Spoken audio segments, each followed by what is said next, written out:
As many as are of that opinion say aye. As many as of a contrary opinion say nay.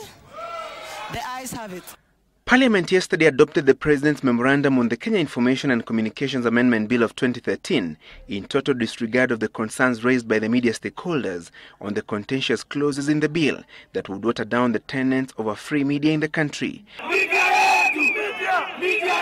This round now heads to the High Court on Monday, with media practitioners insisting that the bill that now awaits the presidential assent flouts Article 34 of the Constitution that guarantees media freedom and bars the state from infringing on this freedom. Some people have been claiming that the media in Kenya has been irresponsible.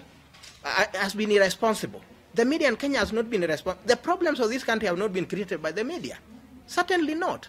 The Media Council of Kenya bill that was also passed by Parliament yesterday and largely carries the proposal of the media stakeholders on one hand, assigns the Complaints Committee in the Media Council the task of handling ethical issues against individual journalists and media houses. It proposes fines of up to 100,000 shillings for journalists found culpable of flouting the Code of Conduct and 200,000 shillings for offending media houses. But at the same time, the Kenya Information and Communications Amendment Bill of 2013 establishes the Multimedia Tribunal to handle disputes raised on the conduct of journalists and media houses and proposes fines of between 500,000 shillings and 20 million shillings. It is this duplication of functions that media stakeholders want the court to provide directions on.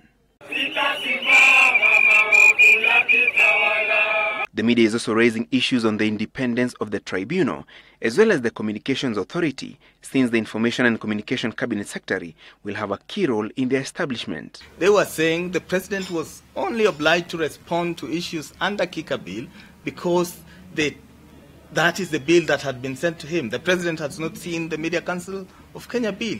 And it's not the business of journalists, neither is it the business of media owners to ensure that laws are taken to the president when, concurrently, so that there's no confusion and conflict in the two bills. But protests and concerns from the media stakeholders on the bill seem not to have moved the president, as was evident when he touched on the matter during his tour of Chuka Igambangombe constituency in Tharaka Nithi County, when he launched a development program. This is a government that respects media freedom. And by the way, what is wrong with a fine if you have no intention of doing anything wrong? It doesn't apply. Hao jamani ni namna gani? Hiyo sheria uende Ulaya iko in the United Kingdom. Their fines are much bigger even than ours. Mimi nasema sana mimi I don't read the newspaper in the morning. Huyu Ruto ndio alikuwa ananiambia vile ati alikuwa amesoma wakati anakuja na ndege. Mimi sikusoma.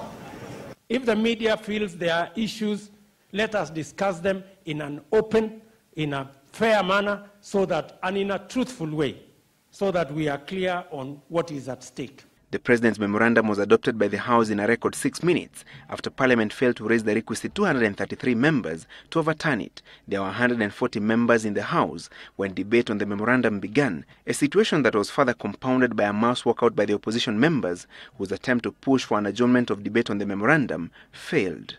Francis Gachuri, Citizen Weekend.